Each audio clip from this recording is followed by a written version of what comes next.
Good Morning Business, French Tech. La technologie aux côtés des agriculteurs pour leur permettre de prendre de meilleures décisions en matière de gestion des ressources, notamment en matière de gestion de l'eau. C'est d'actualité. On en parle avec Jérôme Leroy, fondateur de Winat, président de la Ferme Digitale. Bonjour. Bonjour. Merci d'être avec nous. Vous avez développé un système de capteurs et de stations météo pour équiper les parcelles agricoles et donc pour aider les agriculteurs à prendre des décisions. Qu'est-ce que ces capteurs apportent de plus par rapport aux prévisions météo précises que Météo France, le service pro de Météo France peut délivrer? Ça va aider les agriculteurs à savoir exactement ce qui se passe sous leurs pieds. Grâce à des capteurs qui vont descendre jusqu'à 50, 60, 70, 90 cm en fonction de la plante, en fonction de la profondeur de la racine. L'agriculteur, il va savoir, au-delà de la poignée de main quand il prend de la terre, il teste sa terre dans les 5 premiers centimètres. Grâce à des capteurs, il va avoir cette donnée directement sur son téléphone. Donc ça va bien au-delà de la prévision météo. Bien évidemment. C'est le ciel et la terre, quoi. C'est les deux. C'est le ciel, la plante et la terre, et le sol surtout. Et donc quand il sait ce qui se passe sous ses pieds, ça lui permet ensuite d'anticiper, en reliant ça à ses prévisions météo, quel type d'action il va pouvoir prendre et quelle quantité d'eau il va pouvoir apporter à l'agriculture. C'est quoi? C'est à l'agriculture ce que l'imagerie médicale est à la médecine, quoi? En partie, puisqu'on y mixe des données de sol. Dans le cas de Winat, c'est plus de 4000 capteurs de sol qui ont été positionnés depuis 10 ans, qui vont permettre, croisés avec des données satellitaires, permettre d'afficher à l'agriculteur au kilomètre carré près quel va être le stress ressenti par la plante dans sa parcelle. Bon, j'imagine que là, au sein de l'agriculture, avec les questions de sécheresse, vous êtes devenu une star. Tout le monde se tourne vers vous. L'agriculture, c'est 70% de la consommation mondiale d'eau. C'est pas une question de savoir si c'est bien ou pas. C'est juste qu'il faut réussir à faire mieux et moins, surtout. Exactement. Alors les agriculteurs sont souvent effectivement visés puisqu'ils utilisent une grande partie de la quantité d'eau, mais ils en ont besoin. Une plante, c'est fait de 70% d'eau. On a toujours eu besoin d'eau pour faire grandir les plantes. Et donc l'ambition, c'est que les agriculteurs, ils sont là pour l'économiser. Ils sont comme nous. Elle coûte cher cette eau à extraire. Elle coûte cher à apporter. Et donc l'ambition, c'est nous, avec toute la profession agricole et toutes les solutions qui existent, en partant des capteurs jusqu'à l'intelligence artificielle ou toutes les nouvelles techniques de culture, d'aider l'agriculture à devenir moindre consommatrice d'eau. Anthony Morel. En fait, là, on entre dans ce qu'on appelle l'ère de l'agriculture de précision. Vous êtes exactement dans cette thématique-là. Et donc, en gros, vos capteurs, ils vont permettre aussi d'anticiper et de dire, voilà, exactement à cet endroit-là, il va falloir arroser à ce moment-là. Et je suis agriculteur, je reçoa une alerte sur mon téléphone qui me dit, voilà, là, c'est maintenant qu'il faut faire ça. Voilà, exactement.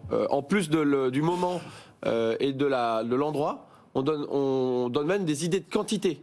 C'est-à-dire que l'agriculteur connaît exactement quelle est la quantité d'eau qu'il y a dans cette zone de la parcelle.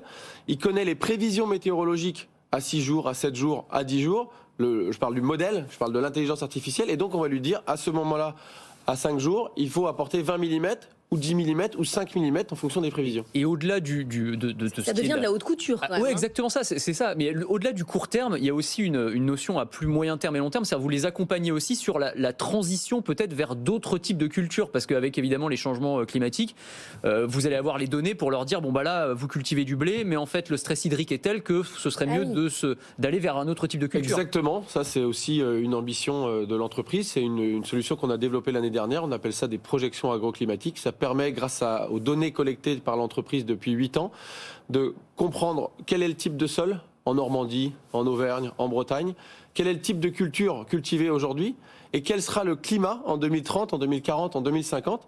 Et est-ce qu'en avril, on pourra encore faire pousser telle culture sur tel type de sol et donner en fait aux filières agricoles, aux groupements d'agriculteurs, des indicateurs pour choisir 5 ou 6 ans en avance, puisqu'on est sur du temps long, quel type de culture est adapté au type de sol. Et qu'est-ce que nous dit aujourd'hui cet outil à horizon 2050 en matière de réchauffement? On est sur du plus 1, plus 2, plus 3 degrés pour l'Europe occidentale? Alors nous, on choisit le scénario intermédiaire du GIEC. Donc aujourd'hui, on est plutôt sur 1,5 ou 2 degrés. C'est pas, et ça permet d'anticiper essentiellement notamment sur la vigne, choisir la bonne variété de vigne. Est-ce qu'on va pouvoir continuer à cultiver les mêmes cépages à Bordeaux? Est-ce qu'on va pouvoir continuer à cultiver de la betterave ou de la lentille en Auvergne? C'est toutes ces questions qu'on se pose avec la profession. On voit quand même à quel point l'agriculteur devient tech. Est-ce qu'il arrive à analyser toutes ces données? C'est pas question de dire qu'il n'y arrive pas parce qu'il est plus ringard que les autres, mais quand même il est assailli de données. Anthony a fait un nombre de chroniques sur l'agritech.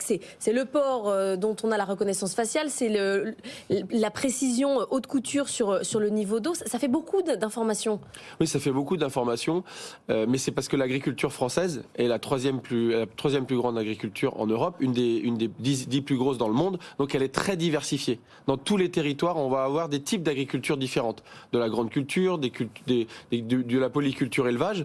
Et donc cette diversité fait que l'agriculteur... Aujourd'hui, il a 50 écrans devant lui, quoi. C'est ça un peu. Il a 50 écrans devant lui, mais en même temps, il peut plus faire confiance à ses repères empiriques. Il peut plus. Ce qui se passait il y a 10 ans, il y a 20 ans, les repères des grands-parents, c'est plus possible. Tout est chamboulé. Donc, il leur faut des tableaux de bord. Et les agriculteurs sont tout à fait aujourd'hui capables d'analyser les données d'une vache, les données d'un sol. Et notre métier, c'est de leur faciliter. Il va falloir que, pour poursuivre la question, mais il va falloir qu'ils embauchent sur les grosses exploitations des data scientists. Oui. Est-ce que vous les accompagnez justement de ce point de vue-là? Et pour finir, c'est quoi le modèle économique? Est-ce que vous commercialisez juste vos sondes, vous venez les installer? Est-ce que c'est de l'abonnement? Est-ce qu'il y a un accompagnement du conseil derrière? Oui, très intéressant. La partie du conseil et de la formation est extrêmement importante.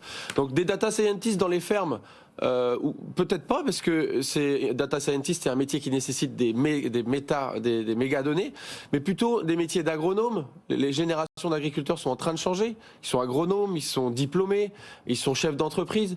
Et donc notre métier, c'est de les aider à mieux comprendre comment utiliser ces technologies. Et donc, par contre, dans notre cas, il reçoit son capteur, il l'implante directement dans sa parcelle.